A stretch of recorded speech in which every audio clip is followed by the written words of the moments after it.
다니엘의 경건생활이라는 제목으로 함께 말씀 나누기 원합니다. 축구를 좋아하시는 분들이 많으시죠. 우리나라도 또 축구 매니아들이 많고 요즘 여성들도 많은 또 축구를 하고 동호회들이 활성화되어지는 것을 보게 됩니다. 그래도 우리나라가 A매치에서 또 국가 경기에서 최고 성적이라고 하면 물론 결과를 이야기하는 것은 좋지 않습니다만 수치적으로 그래도 월드컵 2002년도에 4강에 올랐던 것을 많은 분들이 기억하고 지금도 그때의 감격을 생각하는 분들이 있습니다. 그때 감독이 히딩크 감독이었죠. 그분의 이야기를 들어보면 처음에 감독이 되어서 우리나라에 왔는데 여러 가지 충격을 받죠. 그 중에 한 가지가 그래도 국가에서 제일 잘하는 선수들인데 이 기본기가 좀 부족한 것을 보고 다른 것보다 가장 중요한 체력, 그 다음에 이제 패스하는 거, 드래핑하는 거, 가장 선수로서 기본적인 거, 또 국가 최고의 선수들에게 그것을 강화하는 그런 것을 했다고 합니다.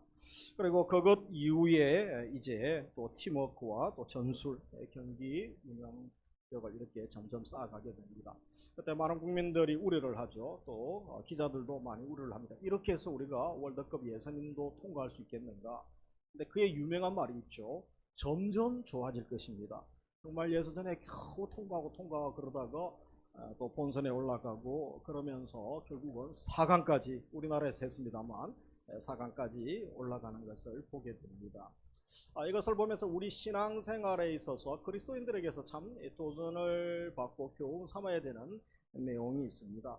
우리 영적 삶에 적용이 되는 것이죠. 그래서 참된 승리 열매는 어떤 기교, 테크닉에 있는 것이 아니라는 것입니다. 바로 영적 기본기에 충실한 그 위에 하나님의 은혜를 부어주실 때에 다시 귀한 열매와 또 성과와 보람도 주시는 줄 믿습니다.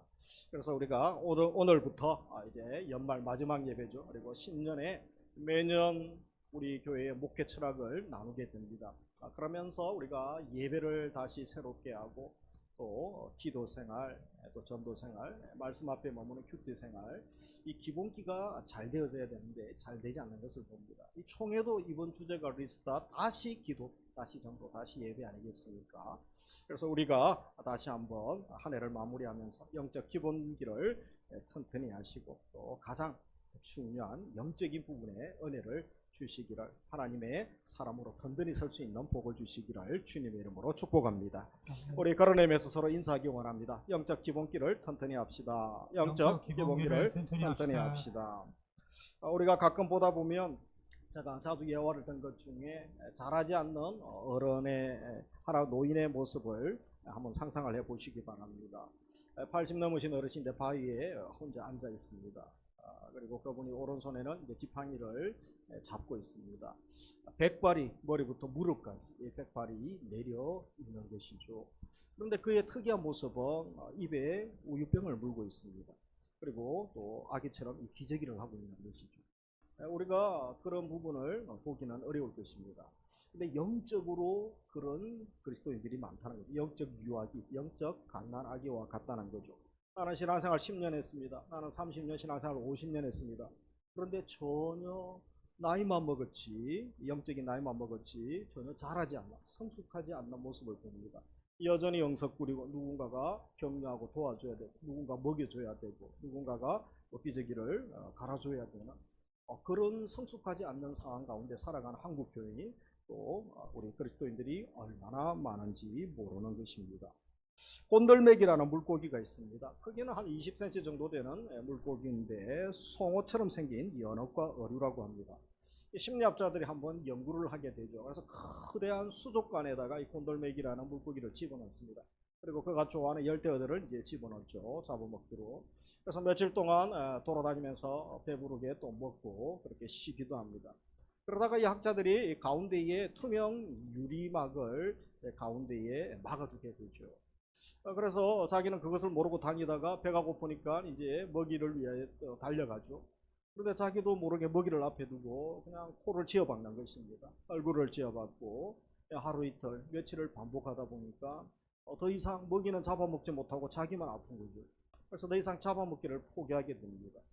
그러다가 다시 그 유리막을 이제 거두게 되죠. 옆에 먹이가 지나가는데도 잡아먹기를 중단해 버린 것입니다. 2주가 지나서 곤돌메기가 굶어 죽었다는 것입니다. 이것은 우리 그리스도인들이 이런 영적인 모습들을 볼 수 있는 것이죠. 한두 번 하나님께 실망하고 또 영적인 삶이 무너지기 시작하고 게을러지기 시작하면서 전혀 하나님의 은혜를 경험하지 못하고 말씀의 능력을 경험하지 못하면서 이 곤들매기처럼 시들시들하다가 영적으로는 죽어가는 그리스도인들이 혹시 나의 모습은 아닌지 돌아봐야 되는 것입니다. 우리가 방학이 참 좋습니다. 또 특별한 이유가 있어서 방학을 하게 되죠. 그러나 훈련을 쉬거나 방학을 하면 위험이 있습니다. 마귀는 방학하지 않기 때문에 더 공격이 많은 것이죠. 저희는 혼자 있으면 좀처럼 더 신앙생활 잘하고 거룩하기가 어렵습니다.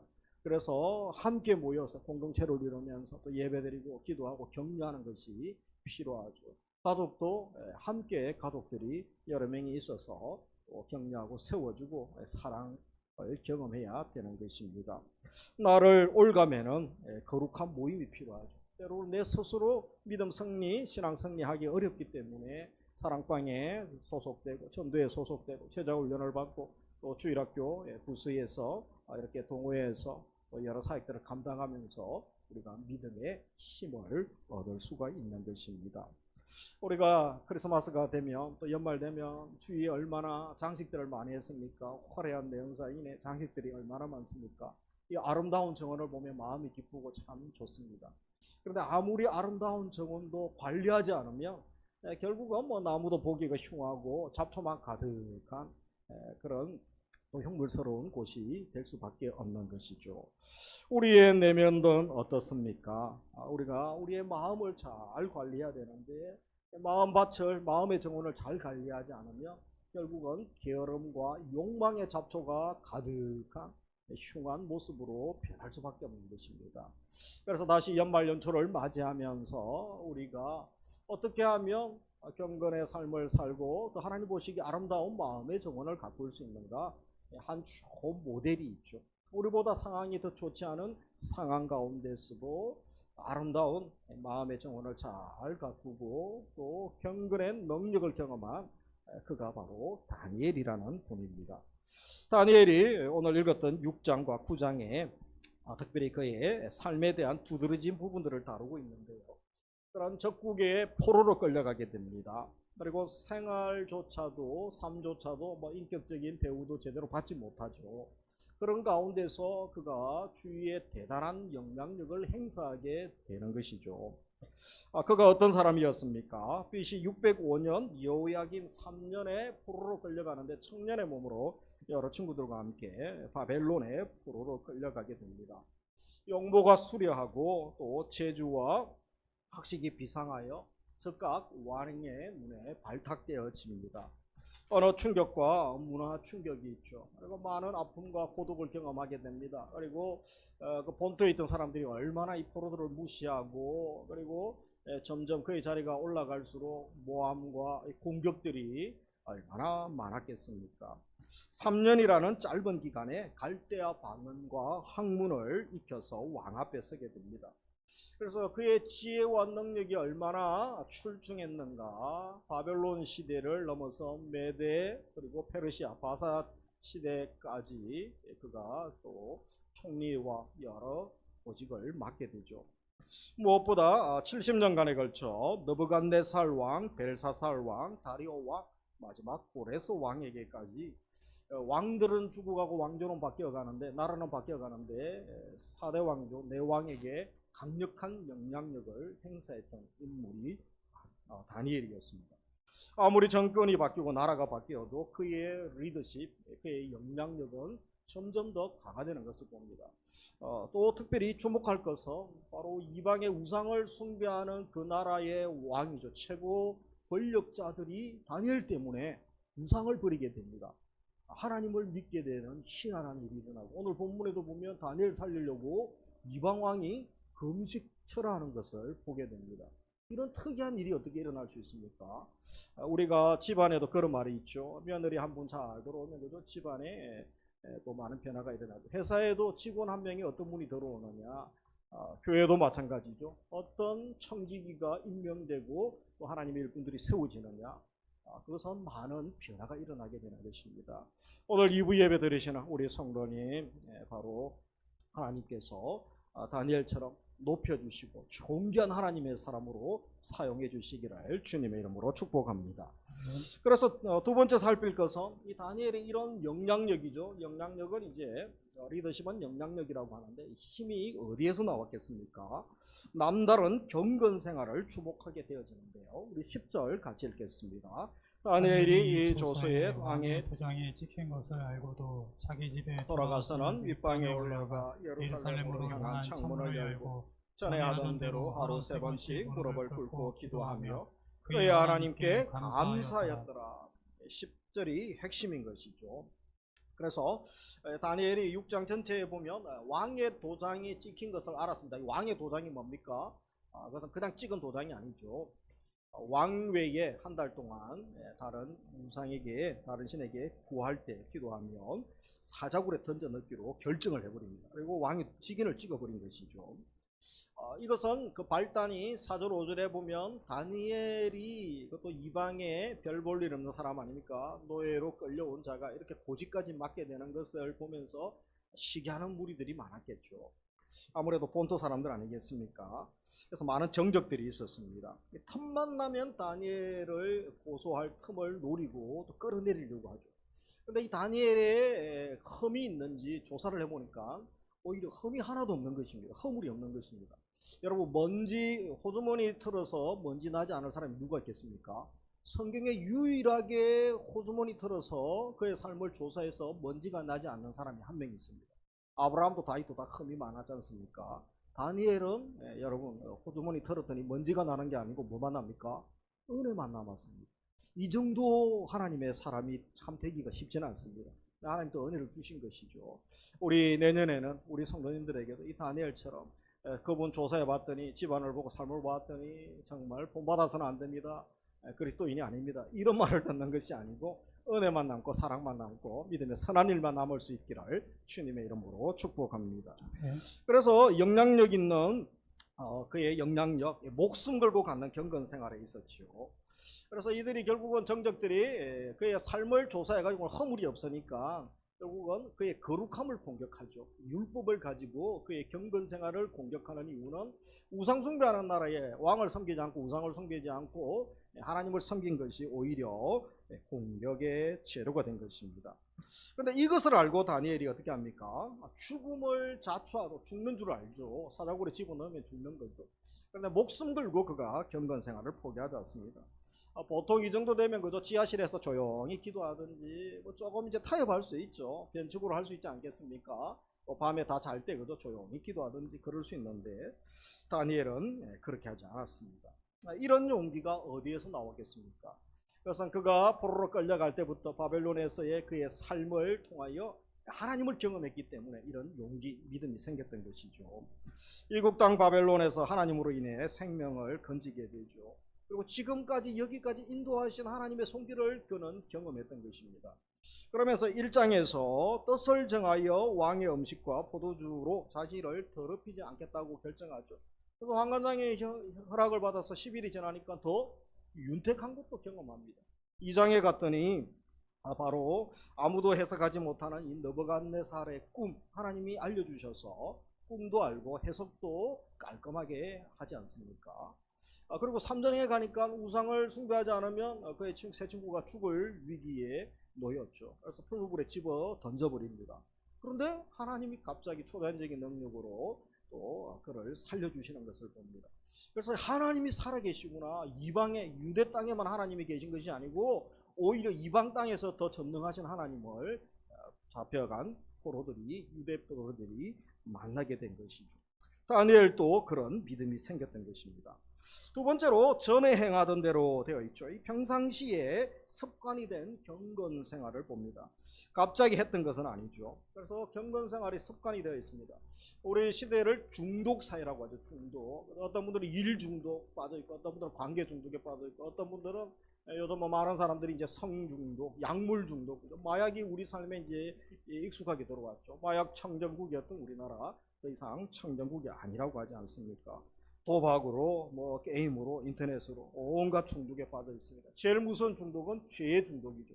죄의 중독되면 살아날 수가 없습니다. 다 죽게 되는 것이죠. 영원한 죽음이 있는 것입니다.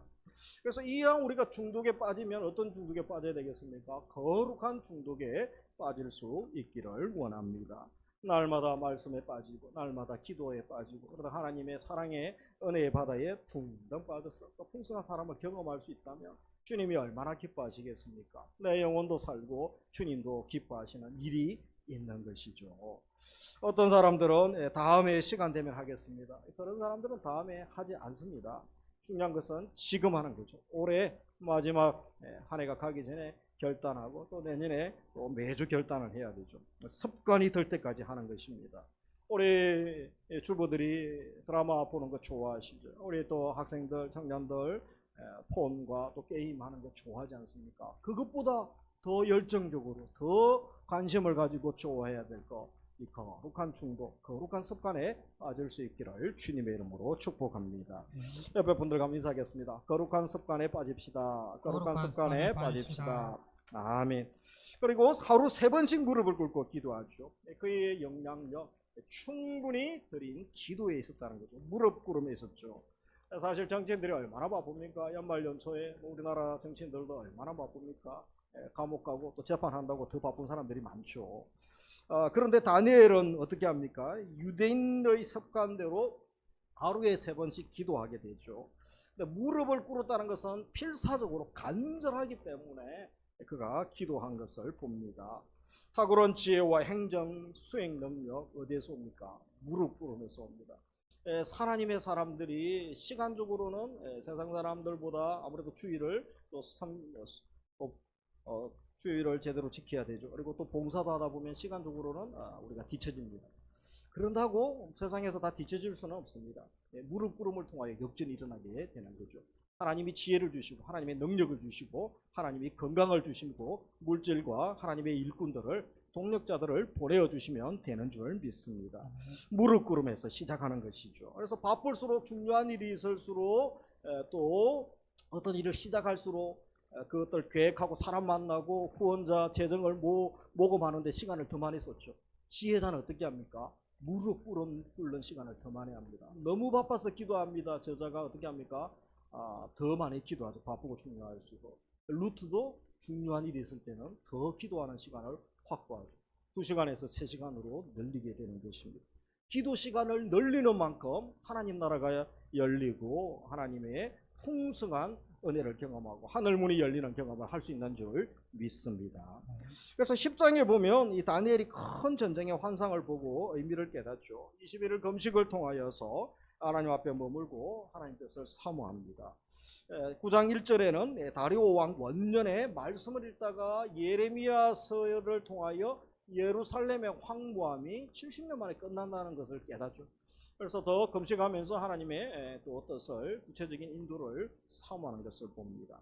우리 9장 2절 같이 읽습니다. 나 다니엘이 책을 통해 여호와께서 말씀으로 선지자 예레미야에게 열려주신 그 연수를 깨달았나니. 그래서 선지자 예레미야를 통하여 말씀하신 예언을 깨닫게 됩니다. 네 번째 그의 경건의 영향력의 비결은 어디 있습니까? 말씀이죠. 텍스트. 말씀에 충실한 경건 생활에 있음을 보게 됩니다. 말씀 읽다가 놀라운 비밀을 깨닫게 되죠. 그래서 우리나라 포로 생활이 끝나는구나, 영원하지가 않구나, 70년의 마침을 알게 되죠. 지금도 마찬가지입니다. 말씀이 우리에게 하나님의 뜻을 알게 합니다. 지혜롭게 하고 또 치유와 격려와 위로해 주시고 소승케 하는 능력이 있는 줄 믿습니다. 그래서 음식 먹는 것처럼 우리 몸이 양분을 공급받아야 살 수 있죠. 우리 영혼은 영혼의 양식인 말씀을 먹어야 살 수 있는 것입니다. 예수님께서 사람이 떡으로만 살 것이 아니요 하나님의 입으로부터 나오는 모든 말씀으로 살 것이다 라고 말씀을 하셨죠. 내가 혹시 의욕이 상실되고 우울해지고 짜증나고 외롭고 또 불안하고 두려움을 느끼기 시작합니까? 내가 먹어야 될 밥을 먹지 않았나 물어보시면 영혼의 밥, 말씀 섭취하지 않으면 그런 일이 일어납니다. 그래서 영적 침체가 일어나는 특징 중에 한 가지가 뭐죠? 고갈이 일어나는데 영적으로 짜증나고 분내고 조급해지고 우울해지고 외로워지고 그리고 두려워집니다. 내일에 대한 어떤 일에 대한 믿음, 확신이 없는 거죠. 그래서 믿음이 사라지기 시작합니다. 그래서 우리가 말씀을 섭취하는 것은 대단히 중요합니다. 내 영혼이 나약해지고 주위에 내 영혼의 고갈이 일어나는 정상들이 나타날 때 비가 오지 않으면 땅이 갈라지고 식물들이 시들하면서 죽죠. 우리 영혼도 그렇습니다. 1년 동안 혹시 그런 경험을 하지 않으셨습니까?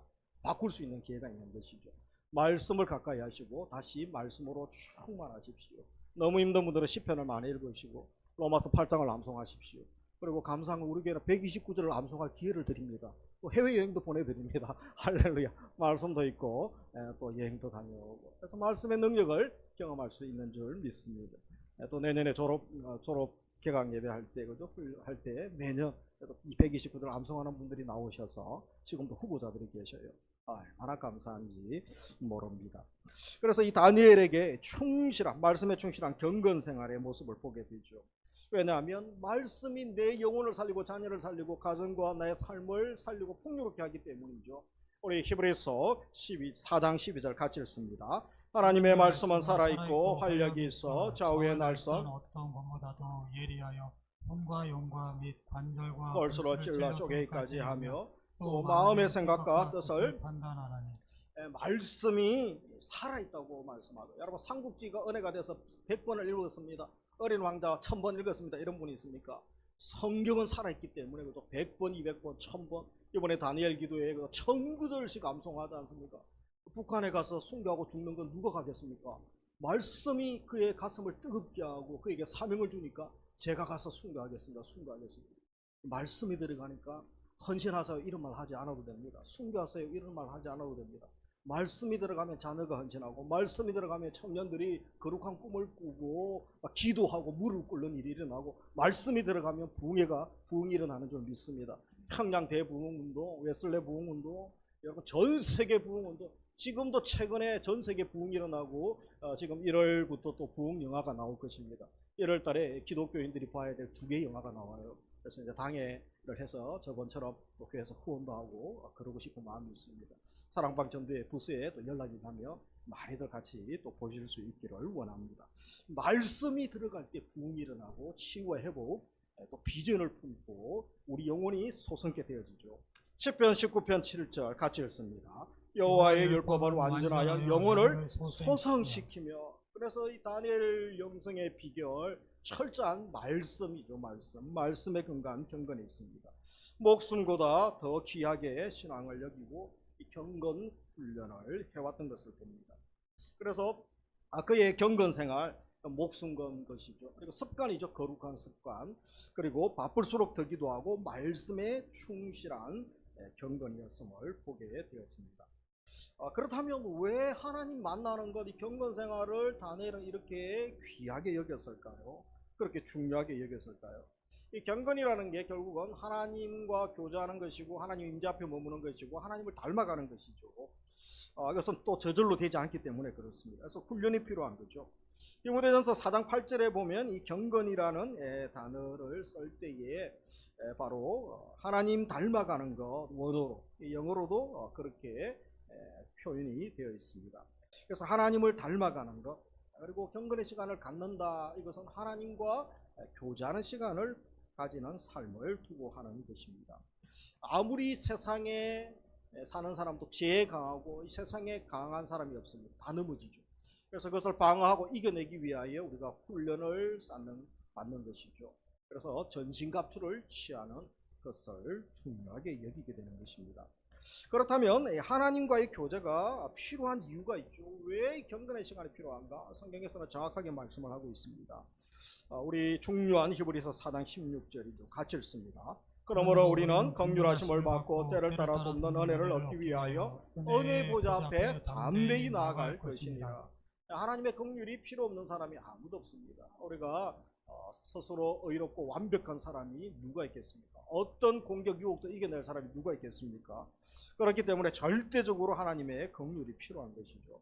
그리고 때를 따라 돕는 은혜죠. 여러분이 24시간 살면서 1년 또 월절 168시간 일주일 1년 365일 살면서 하나님의 도움이 필요 없는 때가 있었습니까? 나 혼자 하고 나 혼자 선 때가 있습니까? 그럴 수가 없는 것입니다. 절대적으로 때를 따라 돕는 은혜, 가정 생각하고 자녀 생각하고 직장 생각하고 사업장 생각하고 또 건강, 미래를 노후를 생각하면 절대적으로 하나님의 은혜가 필요합니다. 그래서 은혜 보좌 앞에 무릎 꿇고 나아가는 것입니다. 또 중요한 거 한 가지는 예수님이 본을 보여주셨죠. 하나님의 아들 신이 무슨 기도할 필요가 있습니까?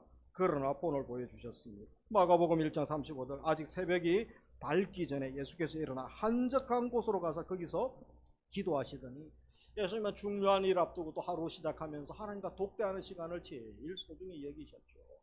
그래서 마가복음 1장에 보면 아침, 점심, 저녁까지 너무 분주한 가운데 사람에게 쌓여 있습니다. 혼자 하나님과 독대할 수 있는 유일한 시간, 새벽밖에 없었던 것이죠. 그래서 우리도 하나님과 독대할 수 있는 시간을 마련하고 또 깊은 교대로 나아가는 것이 너무나 중요합니다. 누가복음 22장에 보면 섭관을 따라 감난산에 가시네. 한 번 간 게 아니죠. 십자가 지기 위하여. 평소에 감난산에서 늘 기도하러 가셨죠. 그래서 예수님이 또 사명을 감당하시는 것을 봅니다. 이제 우리 주님이 그러셨다면 우리도 경건한 삶을 소중히 여기고 경건 생활에 힘써야겠습니다. 특별히 경건 생활은 저절로 되지 않기 때문에 훈련이 필요합니다. 여러분, 우리 청년들이 이제 나이가 되면 또 여러 가지 국가에서 부를 때, 그죠? 군복무를 감당하는 사람들도 있죠. 그냥 가서 바로 총 주지 않습니다. 훈련을 6주 또 후반기 몇 달 훈련을 받고 총을 주고, 그 다음에 또 여러 가지 주특기를 감당할 수 있도록 그렇게 하지 않습니까? 고단 또 혹독한 훈련이 필요한 것입니다. 날마다 마음에 생명의 말씀을 채우고 또 말씀 따라 적용하고 말씀 따라 살아가도록 습관이 되어서 그 습관이 내 인격을 바꾸죠. 인격이 내 인생을 바꾸기까지 계속 우리가 부단한 훈련이 필요한 것입니다. 그리고 특별히 마음을 훈련하는 것은 대단히 중요합니다. 생각 훈련, 마음 훈련이 대단히 중요한 이유는 마귀가 그곳을 찾아 들어오는 거죠. 그래서 마귀의 공격 루트가 바로 우리의 마음과 생각임을 보게 됩니다. 가룟 유다에게 마귀가 예수팔 생각을 불어넣었죠. 근데 그거 하니까 어떤 일이 일어납니까? 마귀가 들어와 버립니다. 그래서 요한복음 13장 2절과 27절에 그렇게 기록하고 있죠. 우리 마음과 생각을 지키는 것은 대단히 중요합니다. 세상은 타종교에서는 마음을 비우라고 하죠. 비우면 여러분 사탄이 들어가게 되는 거죠. 악하고 엄란한 것이 들어가게 됩니다. 우리는 채워야 됩니다. 무엇으로 채웁니까? 하나님의 은혜로 채우고 말씀으로 채워야 되는 줄 믿으시기 원합니다. 그리고 마음이 생명의 근원이죠. 우리 잠언 4장 23절 같이 읽습니다. 모든 지킬 만한 것 중에 더욱 내 마음을 지키라. 생명의 근원이 이에서 남이니라. 그래서 우리 마음은 하나님의 활동 무대입니다. 성령의 활동 무대가 또 우리 마음인 거죠. 기회샘이 감추어져 있죠. 그러면서 우리 마음이 얼마나 취약한가도 알아야 되죠. 바로 부패하기 가장 쉬운 곳 마음이죠. 예레미야서 17장 9절 보면 만물보다 거짓되고 심히 부패한 거 마음이라. 음식물 부패보다, 여러분 시체 썩은 냄새가 제일 고약하죠. 오래 기억됩니다. 그 악취들이. 그런데 그것보다 더 부패한 것이 사람의 마음이다. 내 마음이라는 거죠. 예수님께서도 마음의 중요성을 말씀하셨죠. 누가복음 6장 45절 같이 읽습니다. 마음에 가득한 것을 입으로 말함이니라. 마음에 가득한 것을 입으로 말한다. 그래서 우리가 마음에 무엇을 쌓느냐가 대단히 중요합니다. 내 생각에 무엇이 자리 잡고 있느냐. 돈으로 가득한 사람은 그의 인생의 가치관이 돈이죠. 그죠? 돈 많이 버는 것. 성공은 또 성공이 결정하죠. 또 명예는 인기 떨어지면 아주 극단적인 선택을 또 하기도 합니다. 우리가 마음을 무엇을 쌓느냐가 중요하죠. 마음에 가득한 것이 언어로 나오죠. 그죠? 그래서 대화해보면 그 사람이 요즘 관심사가 무엇인지 알죠. 그리고 그 언어가 그의 습관을 결정하게 됩니다. 습관이 그의 인격을 낳게 되죠. 인격이 그의 인생을 바꾸죠. 새로운 인생으로 나아가게 하는 것. 가장 시작은 마음, 생각이죠. 그래서 우리가 마음을 잘 관리해야 될 이유가 여기 있습니다. 그러면서 경건 훈련은 피곤하는 훈련이 필요합니다. 우리 말씀 훈련 그냥 되지 않죠. 그죠? 그리고 또 기도 훈련, 무릎 꿇는 거, 섬기고 전도하고 선교하고 봉사하는 일들, 혹독한 훈련이 필요합니다. 여러분, 솔로몬에게 성경을 기록할 능력이 있었죠. 성경을 많이 기록하지 않습니까? 그러나 그가 지속적으로 하나님과 독대하며 경건한 삶을 살지 않습니다. 그래서 우상을 숭배하게 되고 결국은 자기가 망하고 가정이 망하고 나라가 나누어지게 되는 것이죠. 삼손은 엄청난 능력을 부여받았습니다. 근데 말씀 훈련, 묵상 훈련 흔적이 없는 거죠. 결국은 그가 비참한 사람으로 전락하고 두 눈이 뽑혀서 마지막을 마치게 되는 것이죠. 세상과 죄에 강한 사람은 아무도 없습니다. 그래서 우리가 무정해야 되는 것입니다. 경건에 이르는 훈련, 하나님의 전신갑주를 취해야 되는 것입니다. 우리나라도 이전에 태릉 선수촌이 있었죠. 그리고 이제 진천에 선수촌이 있지 않습니까? 저도 영상을 보니까 하루에 16시간 먹고 자는 거 외에는 그냥 계속 어떤 또 운동들은 아침부터 저녁까지 우리 운동하는 분들이 제일 또 운동량이 많습니다. 이렇게 인터뷰하는 분도 계시더라고요. 여러분 4년 동안 우리나라에서 최고로 달리기를 잘하고 축구를 잘하고 권투를 잘하고 뭔가 유도를 하고 그죠? 가장 잘하는 사람이 뭐였는데 하루 15시간, 16시간, 20시간은 뭐합니까? 했던 거 반복합니다. 그래도 세계 무대에 나가면 또 어떻게 될지 모르는 것이죠. 혹독한 훈련을 합니다. 영적인 훈련은 더 혹독해야 됩니다. 그렇지 않으면 넘어질 수 있는 것이죠. 물론 넘어져도 하나님의 은혜로 또 회복시켜 주십니다만. 그래서 우리 디모데전서 4장 8절 육체의 연단은 약간의 유익이 있으나 같이 읽습니다. 경건은 범사에 유익하니 검생과 내세에 약속이 있느니라. 그래서 우리 마음의 정원에 잡초가 가득하지 않도록 우리가 말씀으로 채우고 주의 은혜로 널 채우는 정원을 잘 가꾸는 일을 우리 주님께서 기뻐하심을 알아야 되겠습니다. 말씀을 마무리합니다. 아기가 잘 자라지 않으면 부모가 얼마나 걱정이 많겠습니까? 우리 하나님도 우리의 모습을 보면서 넌 예수 믿은 지 1년 되었는데 10년 되었는데 20년 되었는데 그때나 지금이나 별로 변한 것이 없구나. 그렇게 말씀하시면 얼마나 주님이 안타까워하시겠습니까? 1년을 돌아보기 원합니다. 주님 앞에서 얼마나 내가 변화되고 성숙된 모습으로 나아갑니까? 성숙, 변화, 이것이 나의 간증이 되겠습니까? 고백이 되겠습니까? 아니면 변질, 타락, 회복, 이것이 1년을 우리가 또 평가할 수 있는 단어가 되고 있지 않습니까? 예배 생활은 어떻습니까? 영혼의 호흡, 기도하는 것, 말씀 묵상하고 아버지 앞에 임재 앞에 머물고자 얼마나 노력했습니까? 우리 자녀들과 함께 대화하고 기도를 나누고 가정 예배는 어떻습니까? 또 구제, 전도, 선교, 섬김, 그 삶들은 어떻습니까? 정말 포기하고 뒤로 밀려지지 말아야 되는 중요한 것들이 서서히 뒷자리로 밀려가고 있는 안타까운 우리 현실을 보게 됩니다. 다니엘의 리더십의 비결이 무엇입니까? 왕들이 죽고 정권이 바뀌고 나라가 바뀌어도 그가 더 강력한 영향력을 행사할 수 있었던 비결, 경건 훈련에 있었다는 거죠. 철저한 경건 생활이 있었습니다. 한 주간 우리도 다니엘처럼 경건의 능력을 회복하고 다시 한번 하나님의 임재 앞에 머물며 마지막 시대에 주님이 서시는 거룩한 하나님의 일꾼으로 준비될 수 있기를 주님의 이름으로 축복합니다. 우리 함께 찬양하며 나아가기 원합니다. 나